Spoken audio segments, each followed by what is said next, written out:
Okay. So जेव्हा आपण project properly create करतो रिॲक्टचा आणि त्यानंतर प्रॉपर एक काहीतरी फोल्डर स्ट्रक्चर असलं पाहिजे, ज्याला आपण नॉर्मली आर्किटेक्चर म्हणू शकतो, की हाऊ आपण एखाद्या प्रोजेक्टचं आर्किटेक्चर कसं सेटअप केलं पाहिजे किंवा त्याला प्रोजेक्ट सेटअप म्हणा. राईट. सो आता जस्ट मी एक एम टी प्रोजेक्ट क्रिएट केला आहे.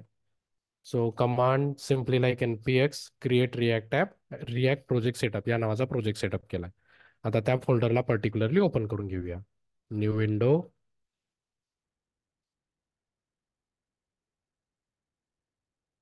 Open a folder, D YouTube फोल्डरच्या आतमध्ये रिॲक्ट प्रोजेक्ट सेटअप हा माझा प्रोजेक्ट आहे. सो नेहमी हा फोल्डर प्रॉपरली ओपन झाला पाहिजे. Select folder. आता जेव्हा आपण इनिशियली प्रोजेक्ट क्रिएट करतो त्यावेळेस आपल्याकडे एवढ्या बेसिक फाईल्स येऊन जातात. आता यामध्ये कसं असतं, एक तर तुम्ही समजा प्रोजेक्ट सेटअप किंवा आर्किटेक्चर नाही जरी सेटअप केलं तरी तुम्ही जस्ट सोर्समध्ये ॲप डॉट जे एस तुमचे जेवढे कंपोनंट्स आहेत ते सगळं क्रिएट करू शकता. पण जस्ट टू कॅटेगराईज फाईल्स आणि मेक कोड प्रॉपर, आपण फोल्डर स्ट्रक्चर सेटअप करतो किंवा आर्किटेक्चर आपण आपल्या प्रोजेक्टमध्ये आर्किटेक्चर एस्टॅब्लिश करतो. सो आता मेजरली फोल्डर कोणते कोणते क्रिएट करू शकतो. सो पहिला फोल्डर असेल लेट से पेजेस नावाचा. सो पेजेसमध्ये काय असेल, ऑल कंपोनंट्स ज्यांचे आपण राउट्स क्रिएट करणार आहोत. या पेजेस फोल्डरमध्ये आपण काय करणार, ऑल कंपोनंट्स क्रिएट करणार, those who will have route means not reusable. जसं अँग्युलरमध्ये आपण रियुजेबल कंपोनंट क्रिएट करू शकतो तसं इकडे पण करू शकतो. ते आपण प्रोजेक्टमध्ये बघूया की रियुजेबल कंपोनंट तिकडे वाटल्यास थोडंसं हार्ड आहे, इकडे अजूनही रिलेटिव्हली खूप इझी आहे. सो पेजेस फोल्डरमध्ये आपण असे कंपोनंट ठेवूया ज्यांचे आपण राऊट्स क्रिएट करणार आहोत, नॉट रियुजेबल. ज्यांचे आपण राऊट क्रिएट करणार आहोत ते सगळे कंपोनंट आपले पेजेस फोल्डरमध्ये जातील. त्यानंतर सर्व्हिस नावाचा एक फोल्डर क्रिएट करू शकतो किंवा कोर नावाचं फोल्डर क्रिएट करूया, त्याच्या आतमध्ये सर्व्हिस आणि त्याच्याच आतमध्ये कॉन्स्टंट नावाचं फोल्डर.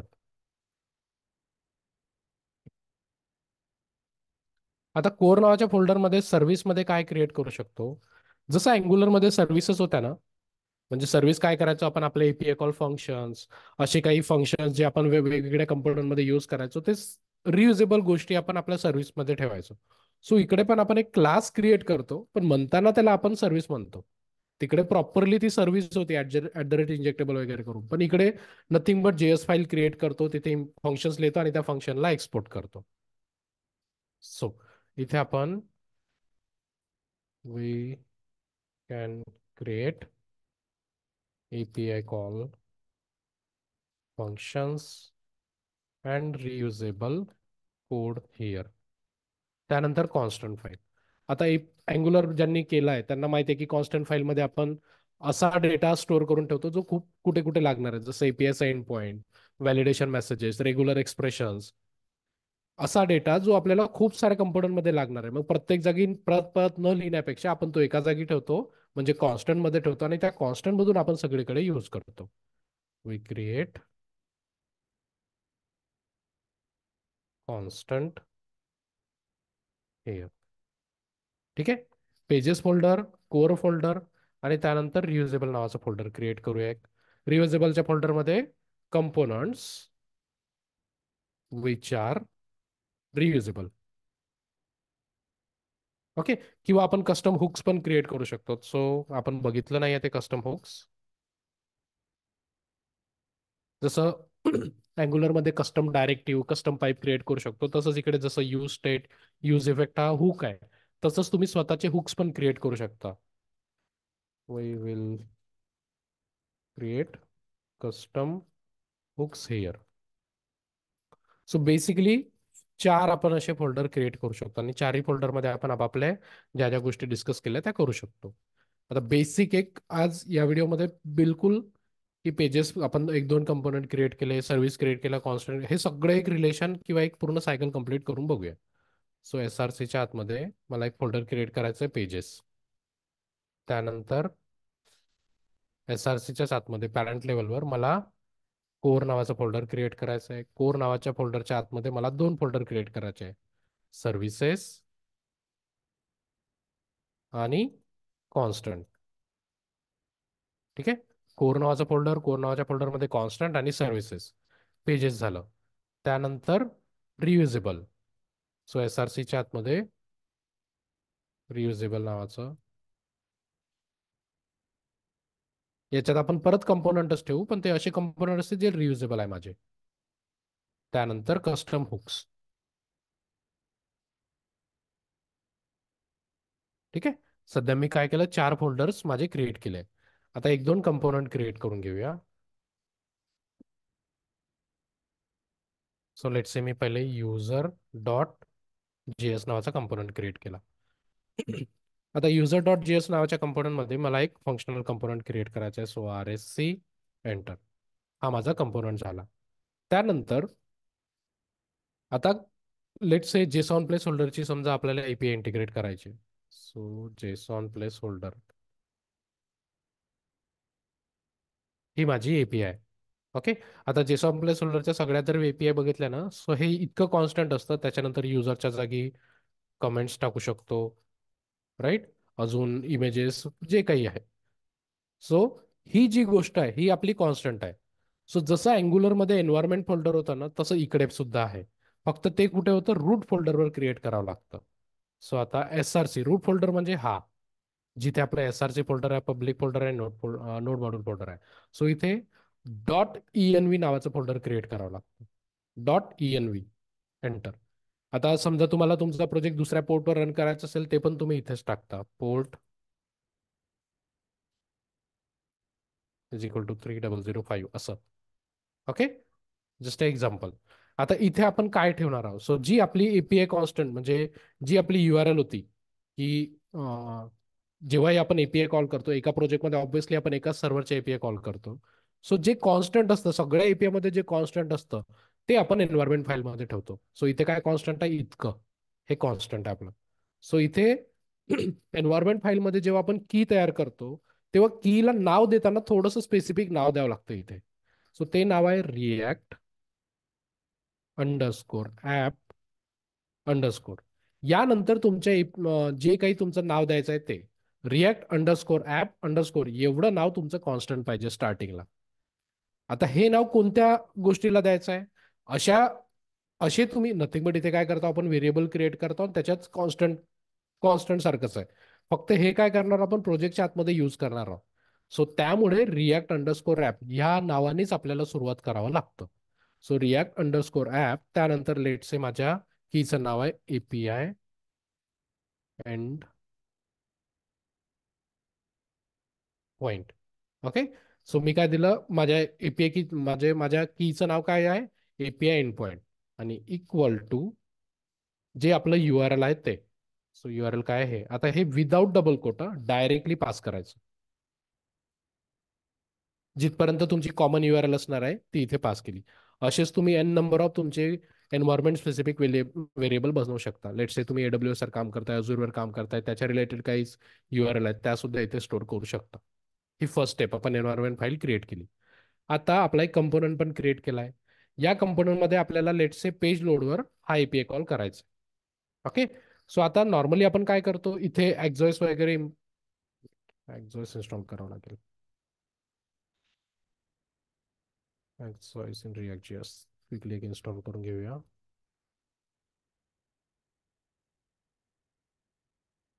हम्म. ही कमांड आहे आपली. आता तुमच्या सिस्टीममध्ये समजा एक्झॉइस ही कमांड रन केल्यानंतर समजा होत नाहीये, सो -F टाकायचं फोर्सफुली. सो आता मी इन्स्टॉल करतोय. npm एक्झॉइस -F stands for forcefully. समजा एखादा पॅकेज कधी इन्स्टॉल नाही झाला, वर्जनची मिसमॅच वगैरे असतात, तर तुम्हाला फोर्सफुली करायचं तर -F टाकायचं.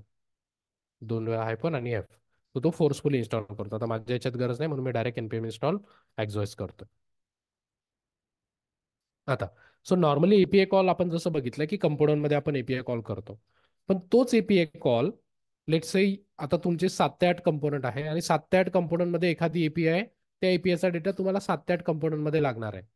सो प्रत्येक कंपोनंटमध्ये तो एपीआय कॉल करण्यापेक्षा तो कॉल तुम्ही एका वेगळ्या फाईलमध्ये ठेवू शकता, एका फंक्शनमध्ये. आणि जिथे जिथे तुम्हाला त्या एपीआय कॉलचा डेटा पाहिजे तिथे तिथे त्या फाईलमधला तो फंक्शन यूज करू शकता. सो इथे आपल्याला सर्व्हिसेसचं काम येतं. सो जसं अँग्युलरमध्ये सर्व्हिस म्हणजे काहीतरी एक वेगळं होतं. ओके. म्हणजे आपण एनजी जनरेट सर्व्हिस असं काहीतरी क्रिएट करू शकत होतो. इकडे तसं काही नाही आहे. ओके. सो इथे मला सिम्पली कोअर फोल्डरमध्ये सर्व्हिस नावाची इथे इथे मी API डॉट JS नावाची फाईल क्रिएट करतो. आता इथे सगळं काही नॉर्मली आपलं API डॉट JS वरच काम चालतं. ओके. आता मी इथे एक फंक्शन बनवतो, constant get users round bracket normal माझा ॲरो फंक्शन बनवतो. आता या फंक्शन मधून मी काय करणार आहे, सो API कॉल करणार आहे. Okay. So obviously API call करणार आहे, एक्झॉस विथ युझिंग एक्झॉस लायब्ररी करणार आहे, सो मला असिंक लिहावं लागेल इथे. त्यानंतर इथे constant result is equal to await टाकायचं. ओके.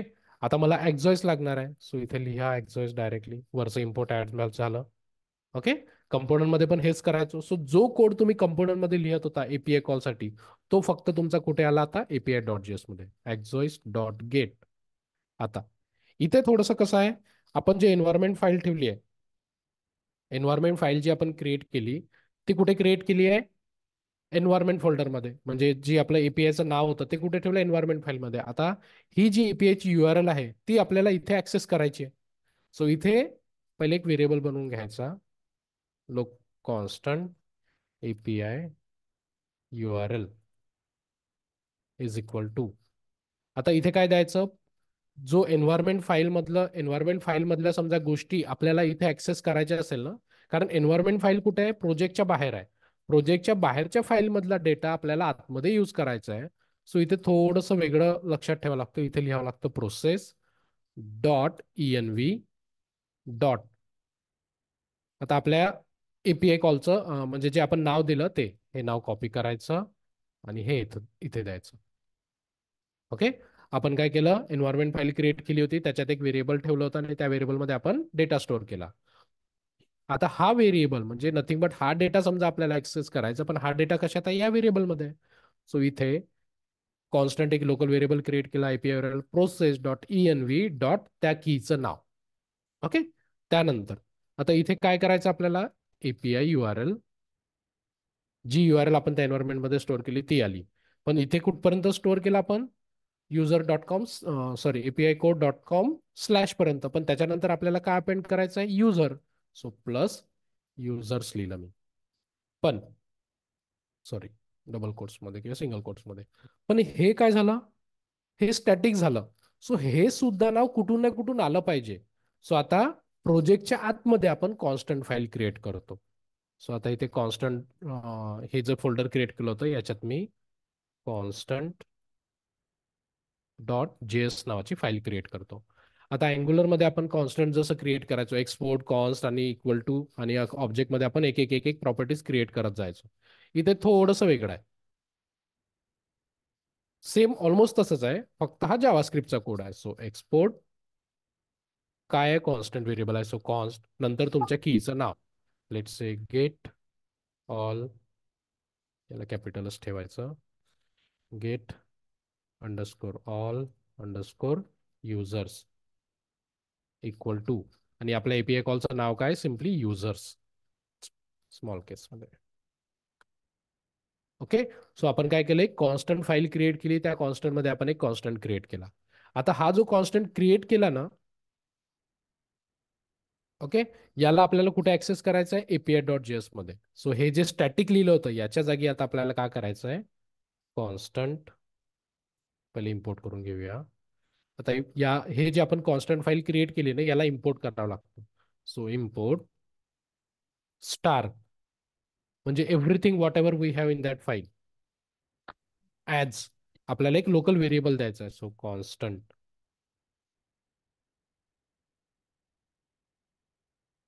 फ्रॉम, आणि नंतर आपल्या त्या पाथचं नाव. सो डॉट स्लॅश, कुठे आहो आपण, API ह्या फाईलच्या आतमध्ये आहो, डॉट स्लॅश केलं तर बाहेर आलो, डबल डॉट करून बघूया, constant slash constant. Okay. So आपण त्या पर्टिक्युलर फाईलला रीड केलं. आता इथे जिथे आपल्याला API URL नंतर आपलं नाव पाहिजे होतं, कोणती मेथड कॉल करतोय, सो इथे लिहायचं कॉन्स्टंट हे जे नाव बनवलं ना तुम्ही, कॉन्स्टंट डॉट, बघा जसं मी कॉन्स्टंट डॉट लिहिले तर दिसतंय, सजेस्ट करताय गेट ऑल युजर. सो हे गेट ऑल युजर कुठून येत आहे? हे इथून. आता असंच मी अजून एक बनवतो, गेट ऑल कमेंट्स करूया आणि इथे कमेंट्स लिहूया.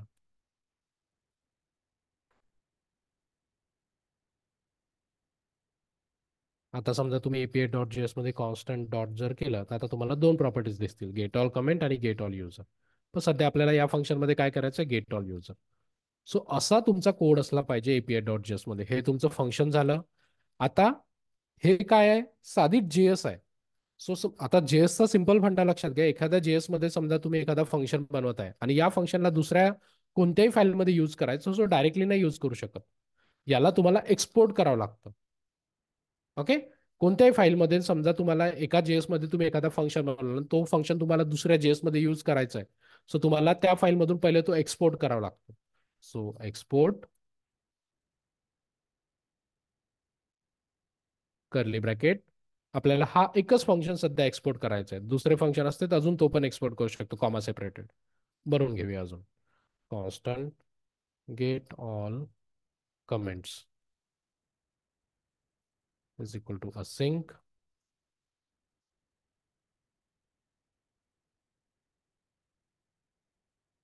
Round bracket curly bracket enter. Const sorry, आपण इथून रिटर्न काहीच नाही केलं. Return result. सो जो काही रिझल्ट आलाय तो रिटर्न करू शकतो. आता जेव्हा आपण एक्झॉइसने एपीआय कॉल करतो, सगळ्या एपीआय कॉलचा ऍक्च्युअल जो रिस्पॉन्स येतो तो रिझल्ट डॉट डेटा मध्ये येतो. सो मग कंपोनंट मध्ये रिझल्ट डॉट डेटा करण्यापेक्षा इथून direct result dot data return करा. म्हणजे तुमचं कंपोनंट मध्ये काय करायचं? डायरेक्टली तुम्हाला रिझल्ट भेटेल. परत तिथं रिझल्ट डॉट डेटा करायची गरज नाहीये. Okay. So constant result is equal to await axios dot get एपीआयच आहे. URL. आता URL नथिंग बट आपली कॉन्स्टंट URL एपीआय ची URL प्लस कॉन्स्टंट डॉट.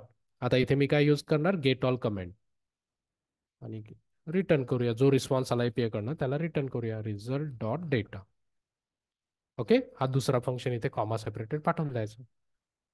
आता याच्यात एक क्वेश्चन येतो की एका एपीआय डॉट जेएस मध्ये किती फंक्शन्स ठेवायचे? आता लेट्स से तुमचं अप्लिकेशन आहे स्कूल मॅनेजमेंटचं. त्याच्यात स्कूलचं एक मॉड्यूल आहे, टीचरचं एक मॉड्यूल आहे, स्टुडंटचं एक मॉड्यूल आहे, रिझल्टचं एक मॉड्यूल आहे. सो असं मोठं मोठं जे असतं ना मॉड्यूल, त्याच्यानुसार आपल्या सर्व्हिसेस क्रिएट करायच्या. स्कूलसाठी एक सर्व्हिसेस क्रिएट करायची. मग स्कूल रिलेटेड जेवढे एपीआय कॉल असेल ते तिथे ठेवायचे. टीचरची एक सर्व्हिस क्रिएट करायची. टीचर रिलेटेड जेवढे सर्व्हिस कॉल आहे ना ते तिथे ठेवायचे. स्टुडंटची एक सर्व्हिस क्रिएट करायची. स्टुडंट रिलेटेड जेवढे एपीआय कॉल आहेत ते तिथे ठेवायचे. म्हणजे एकाच फाईलमध्ये पूर्ण कचरा न ठेवता आपण जस्ट सेपरेट सेपरेट करत जातो. ओके.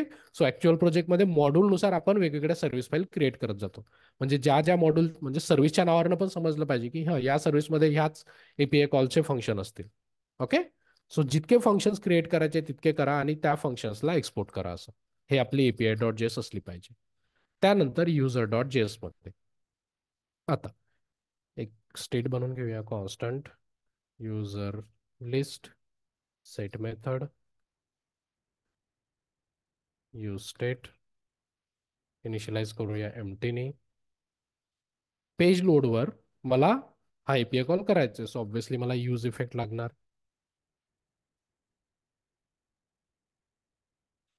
सॉरी. आणि इथे एमटी डिपेंडन्सी अरे पाठवूया.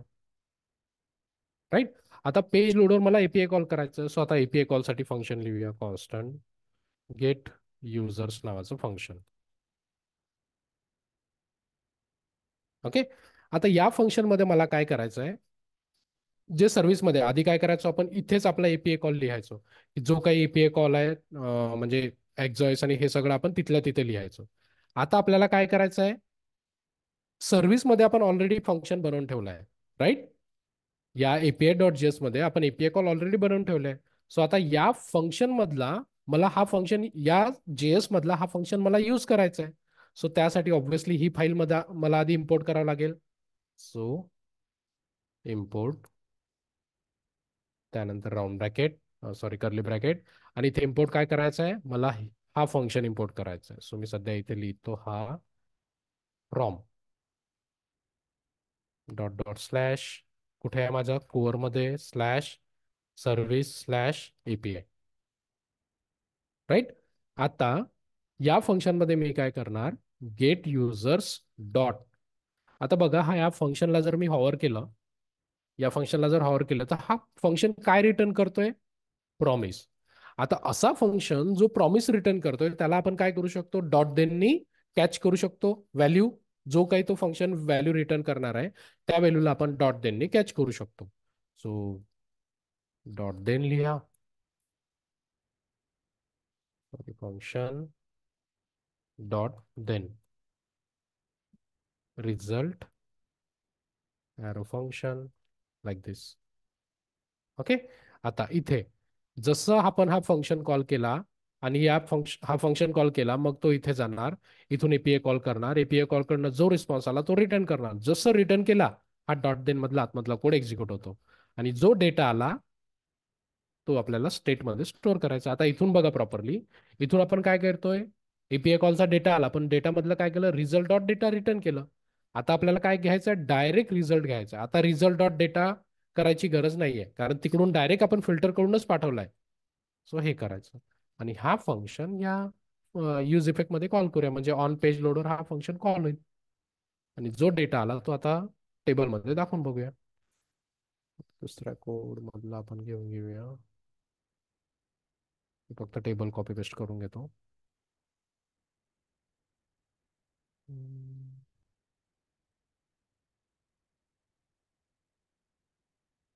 Fast track react.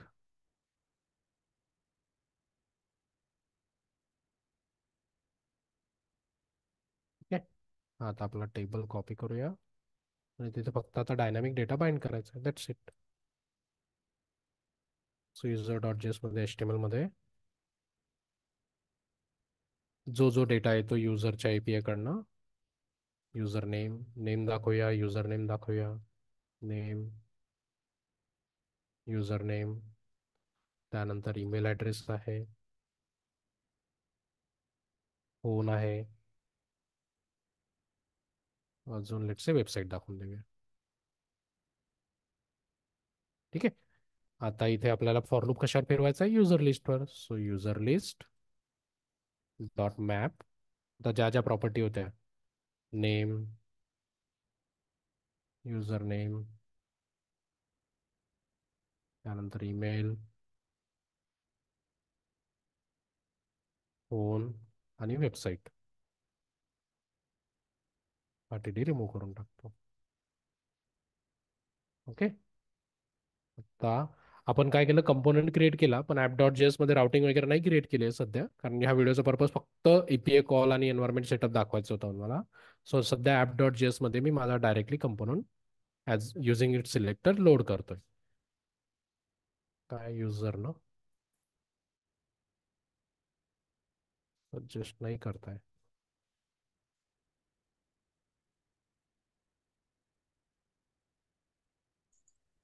इम्पोर्ट,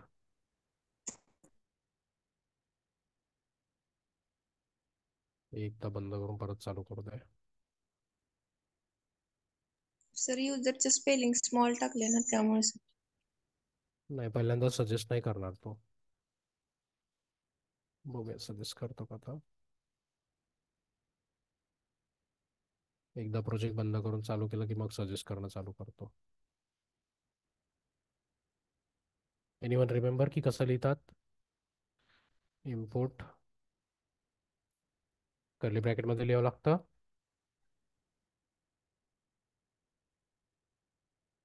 हे असं होतं इंटेलिजन्सनी, बेसिक कोड विसरून जातो आपण. एकच मिनिट, परत चालू करूया वाटल्यास.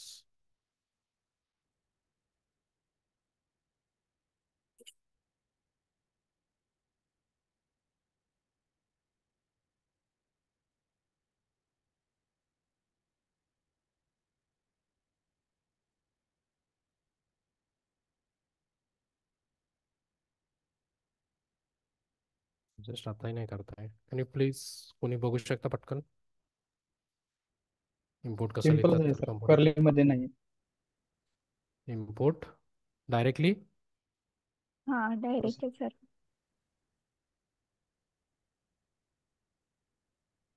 Pages slash user. चेक करूया आता दिसतं की नाही. प्रोजेक्ट रन करायचा राहिलाय. npm start. ओके. सो जेव्हा आपण प्रोजेक्ट सेटअप करतो जो या एपीआय कॉलच्या संबंधित ह्या गोष्टी खूप इम्पॉर्टंट असतात. म्हणजे तुमचा कंपोनंट मध्ये तुमचा एपीआय कॉलचा कोड नसला पाहिजे, तो फक्त सर्व्हिसमध्ये असला पाहिजे. कंपोनंटचं काम काय असलं पाहिजे? फक्त UI manipulation. That's it. API call करण्याचं काम कोण करेल? तुमचा सर्व्हिसवाली फाईल करेल. प्रॉपरली डिबगर लावूया सगळीकडे, म्हणजे कसा फंक्शन कॉल होतो आणि कुठून डेटा आल्यानंतर कसा रिटर्न जातोय ते समजेल. सोबतच डिबगिंग कसं करायचं ते पण लक्ष द्या. सर लोडरचं एरर येऊ शकते सर. लोडर इन्स्टॉल केला आपल्या याच्या टेबलमध्ये आहे ना. लोडर हा टेबलमध्ये लोडरचा म्हणजे लोडर दाखवला आहे ना, तर त्याचा व्हेरिएबल नसेल ना क्रिएट केलेला. नाही, लोडर नाही दाखवलाय, काहीच नाही, साधा टेबल आहे. Use state react use state hook का बरं नाही भेटतंय? काय म्हणतोय? React use state is call in a function user that is neither a react functionality nor a hook. काय म्हणतोय हा?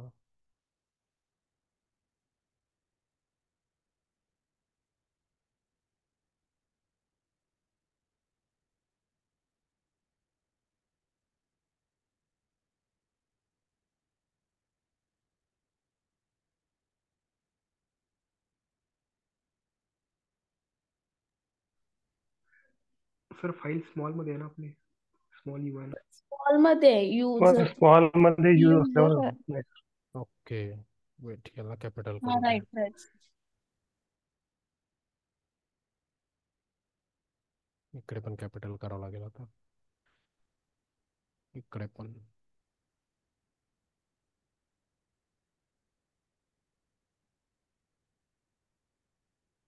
ठीक आहे. तरी सजेस्ट का बरं नाही करताय हा?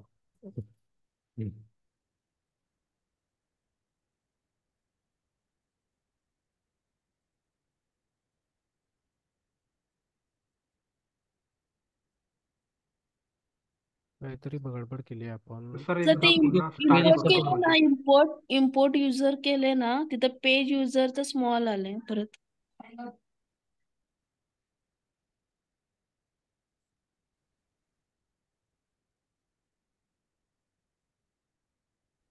नाही तरी हा युजर कंपोनंट मध्ये त्याला यूज स्टेट हा हुक का बरं नाही समजत आहे?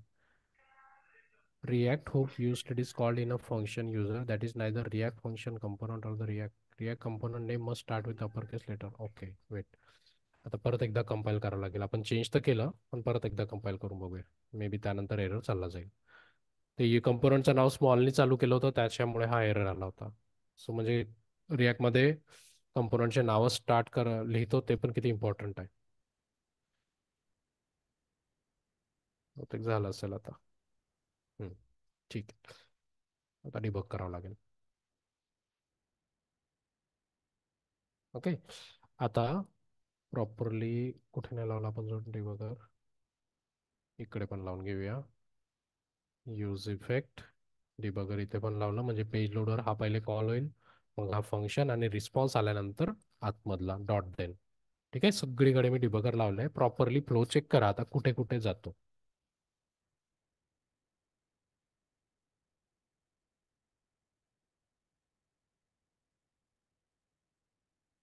इथे का बरं अटकतोय? ठीक आहे, माझा कंपोनंट लोड झाला, युजर कंपोनंट. सो कंपोनंट जसा लोड झाला, माझा use effect by default call होतो.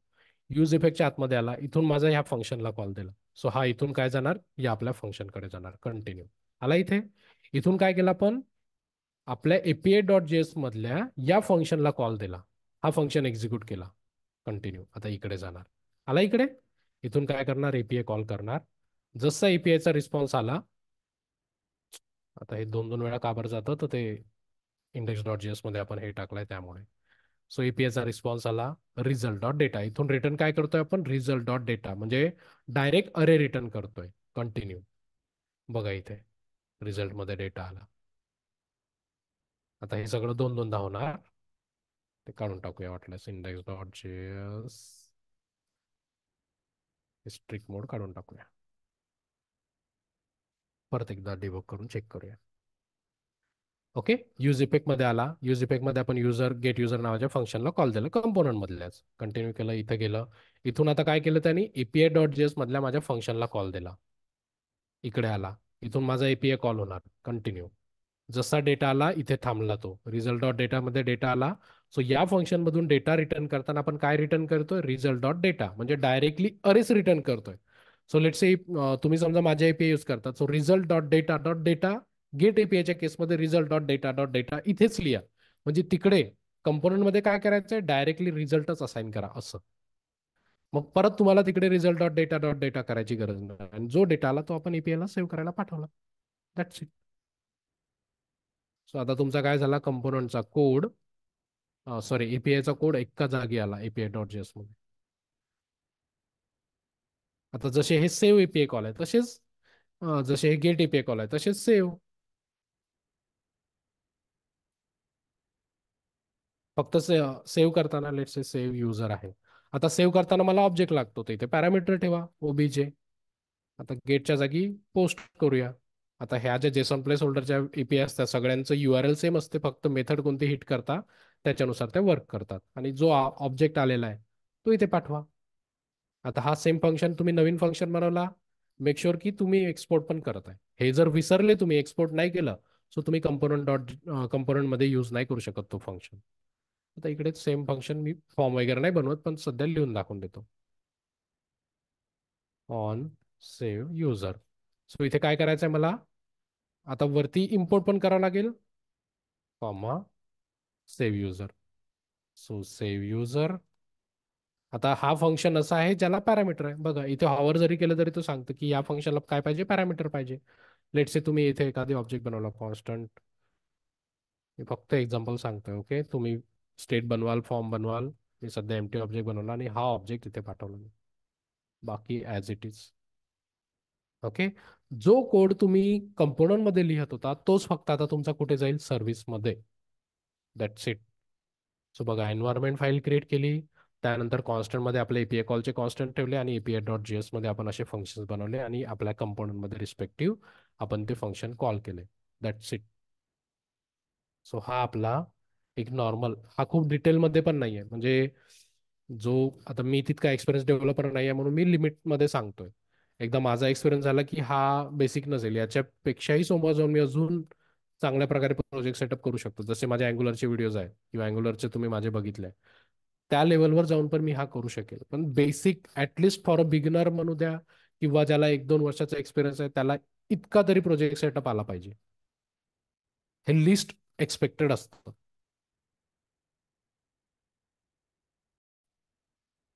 आता जसं मी स्टार्टिंगला सांगितलं होतं की सर्व्हिस आपण कशासाठी क्रिएट करतो, की रियुजेबल कोड ठेवण्यासाठी, रियुजेबल फंक्शन्स ठेवण्यासाठी. So API call is kind of reusable code. पण लेट्स से मला काय करायचं, असं फंक्शन बनवायचं आहे ज्याला समजा डेट आली तर मी प्रॉपरली फॉर्मॅट करून पाठवू शकलो पाहिजे. नॉर्मली डेटमध्ये काय होतं, डेट पण येतो, टाइम झोन पण येतो. पण मला काय करायचं आहे, मला त्याच्यातलं फक्त डेट पाहिजे. सो गेट डेट ओनली नावाचं फंक्शन क्रिएट करतो आणि लेट से इथे पॅरामीटर असेल डेट. ओके, आता इथे काय करेल मी, जी डेट आली ना त्याला पहिले न्यू डेट मध्ये कन्वर्ट करून घेईल. माय डेट नावाचा व्हेरिएबल बनवला लोकल, न्यू डेट, आणि इथे जे डेट आली ते पाठवली. ओके, आणि आता डेट मध्ये काही फंक्शन्स आहेत, कॉन्स्टंट इयर. आता न्यू डेट, जे डेट आली त्या डेटला मी प्रॉपर डेट फॉर्मॅटमध्ये कन्वर्ट करून घेतलं. आता my date dot get full year, पहिले इयर काढला मी, परत constant month, my date dot get month, month काढला मी. तसंच कॉन्स्टंट डे काढायचा आहे मला, my date dot get day. So मी काय केलं, मला जे प्रॉपर पूर्ण डेट आली, ज्याच्यात टाइम आहे, टाइम झोन आहे, त्याच्यातलं मी काय काढलं, इयर काढलं, मंथ काढलं, डेट काढलं. आता तुम्हाला जसं पाठवायचं तसं पाठवा. New date is equal to day, पहिले डे दाखवा, मग कॉन्कॅटिनेट करा, हायफन टाका मधात, प्लस मंथ बाइंड करा, प्लस हायफन टाका मधात, किंवा स्लॅश टाका, जे तुमची इच्छा आहे, आणि इयर, आणि ह्या नवीन डेटला रिटर्न करा. समजला? आणि मग हा फंक्शन जिथे जिथे तुम्हाला डेट फॉर्मॅटेड फॉर्मॅटमध्ये पाहिजे, लेट्स से आता युजरमध्ये ऑन पेज लोडवर मी एक फंक्शन बनवतो इथे, constant formatted date is equal to, आता इथून मी डेट पाठवतो त्याला, मला सॉरी, आता फंक्शन बनवला आपण हा. सो या फंक्शनला एक्सपोर्ट पण करावं लागेल, हे थोडंसं एक्स्ट्रा काम असतं. इकडून एक्सपोर्ट केला, इकडे यूज करायचं तर मला इम्पोर्ट करायचं आहे. सो इथे मी काय करेल, हा फंक्शन घेणार आणि याला मला व्हॅल्यू पाठवावं लागेल. लेट्स से मी इथे नवीन व्हेरिएबल क्रिएट करतो, current date is equal to date time, sorry, new date. Okay. So याच्यात काय भेटणार मला, करंट डेट, ही डेट मी इथे पाठवतो या फंक्शनला. सो रिटर्न मध्ये मला काय भेटणार, इथे डिबगर लावून घेतो, रिटर्न मध्ये मला प्रॉपरली डेट फॉर्मॅट होऊन भेटणार. बघा आता, हे जस्ट एक्झाम्पल सांगतो, असे खूप सारे फंक्शन्स तुम्ही आपल्या प्रोजेक्टच्या नीडनुसार क्रिएट करत जाता. जेव्हा ऍक्च्युली तुम्ही प्रॉपरली इंडस्ट्री बेस्ड प्रोजेक्टवर काम करता, तेव्हा खूप सारे सिनॅरिओज असतात जिथे तुम्हाला असे व्हेरिएबल, असे फंक्शन्स क्रिएट करत जावं लागतं.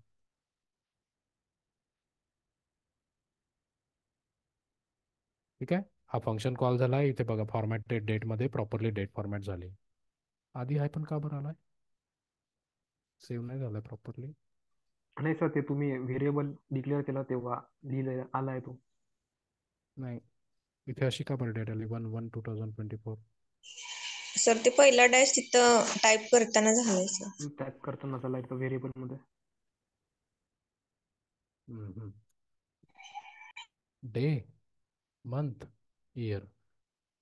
ओके, चेक करूया आता.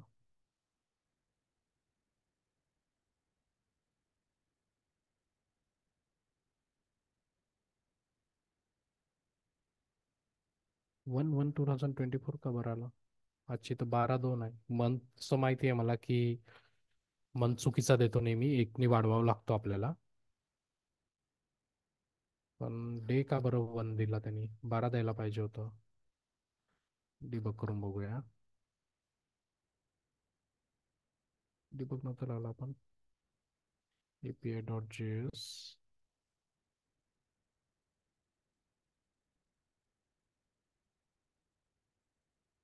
डिबग करून बघूया काय झालंय.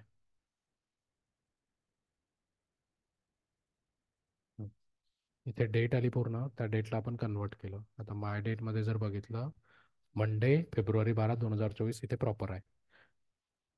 इयर दिलं त्यांनी बरोबर काढून 2024. मंथ नेहमी +1 करावं लागतं. आता हे जावास्क्रिप्टचं का बरं चुकीचं आहे माहित नाही, गेट मंथ केलं की तो 1 महिना कमी देतो, म्हणून नेहमी तुम्ही कुठेही गुगल जरी केल्यानंतर +1 करतात नॉर्मली. पण डे का बरं चुकीचा देतोय तो, 1 का बरं देतोय. Get date, my date dot get day Monday Tuesday. Date केलं तर, अच्छा डेट केलं तर 12 येत आहे. गेट डे म्हणजे बहुतेक तो वीक ऑफ द डे देतोय की काय, बहुतेक आजचा मंडे आहे तो, त्याच्यामुळे तसा देत असेल. आणि इथे मंथला +1 करूया, आता प्रॉपरली देईल. Refresh, continue continue continue continue. ठीक आहे. फॉर्मॅटेड डेटमध्ये बघा 12/2/2024. सो असं तुम्ही तुमच्या इच्छेने जसं पाहिजे फॉर्मॅट करू शकता. हे जस्ट मी एक्झाम्पल दिलं डेटचं. तुमचे फंक्शन्स काहीही असू शकतात. Let's say full name, first name, middle name, last name जर येत आहे तुमच्या API कडून, पण दाखवताना तुम्हाला जॉईन करून दाखवायचं आहे, आणि ते सेम गोष्ट मल्टिपल पेजेसमध्ये करायची आहे, तिकडे करा. राईट, असे तुम्ही फंक्शन्स क्रिएट करू शकता, आणि ते फंक्शन तुम्ही तुमच्या कंपोनंटमध्ये असे यूज करू शकता. ह्या काही गोष्टी होत्या प्रोजेक्ट सेटअप बद्दल.